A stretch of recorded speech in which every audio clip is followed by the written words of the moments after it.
Welcome to this episode of iCave Answers. We've got all the M2 MacBook Air and MacBook Pro stuff out the way. Let's move into some more general Apple questions. Want the latest Apple news, leaks and rumours? Subscribe and ring the bell. James Apple asks, will they ever bring back the MacWorld keynote events? As far as I understand it, Apple didn't own MacWorld. MacWorld was like a third-party conference, I think, run by the MacWorld website, magazine, whatever it was at the time, and Apple just came down and did their keynotes there. So I don't think that'll come back. I don't think MacWorld happens anymore, but bear in mind we have potentially got this event in January of next year, which will be basically 15, 16 years after Apple originally announced the iPhone at Macworld. It seems like they're going to January for a reason. Are we going to get annual January events? That'd make my life easier as a creator. Team Kinetix asks, iCave Answers, rumours suggest the iPhone 14 will be a small incremental upgrade like an S year. The MacBook Pro 13 has also received relatively minor updates with just the M2 chip. Which previous Apple product upgrades do you think have been the least significant? And do you think the iPhone 14 will have unexpected surprises, or will it be a fairly vanilla upgrade? The one big upgrade we've heard about for the iPhone 14 is probably that it's going to get this satellite communication chip, which, if that's the case, that will be pretty impressive. I think the fact that they're moving from an iPhone 14 mini up to an iPhone 14 Max will make a big difference to sales. I think that is going to be a huge seller, although we are also hearing right now that those particular displays are about 3 times behind the iPhone 14 Pro in terms of production volumes, so there might be some supply constraints on that as well towards the beginning of the cycle. That remains to be seen, but that is what we're hearing from Ross Young at the moment. Otherwise, yes, it does seem to be a fairly vanilla upgrade, but we might see a lot more on the 14 Pros, so I think we need to kind of hold our horses on that one a little bit. The MacBook Pro 13-inch with M2 inside, I agree. It was a fairly vanilla upgrade.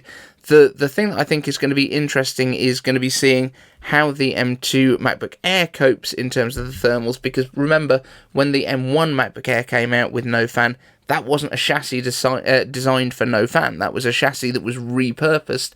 They took out the fan and put in a heat block, whereas this is actually designed from the ground up to be fanless.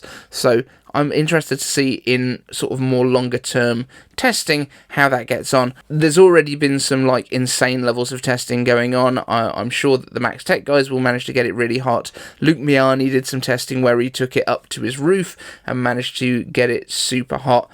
I do get confused when Americans do testing though, because he was saying that it was 74 degrees in his apartment and it was like 80 something on the roof, but this got up to 108, but that's Celsius, and he was doing his room in Fahrenheit.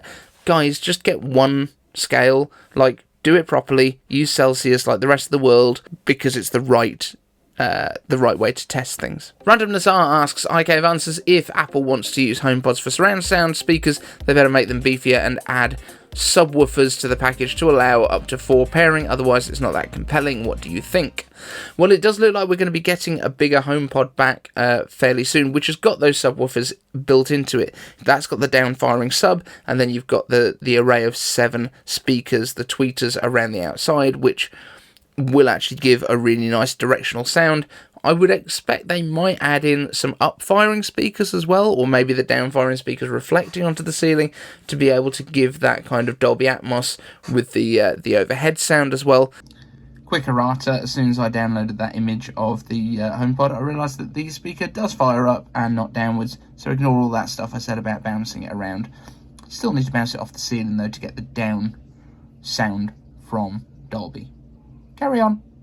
All remains to be seen, but yes, I think it does need to have those beefier speakers included. But the HomePod Minis are actually a really good sounding speaker for their size. And remember that most surround sound systems only have one subwoofer, normally somewhere near the centre, and then everything else around it is those smaller drivers, regular kind of mid-range drivers. NH asks, iCave Answers, should we expect a chip update for the iPad mini this fall?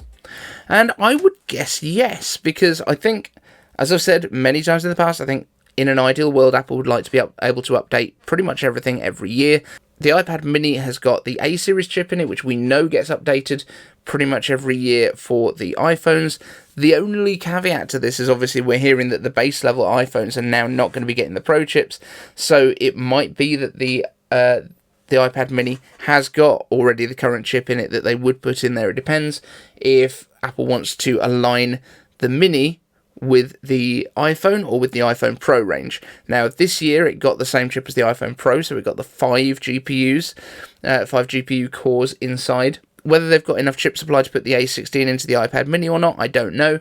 But also, does it need much of a spec bump because it's not getting things like Stage Manager, it's not getting some of those higher end iPad features anyway because it's on the A series and not the M series.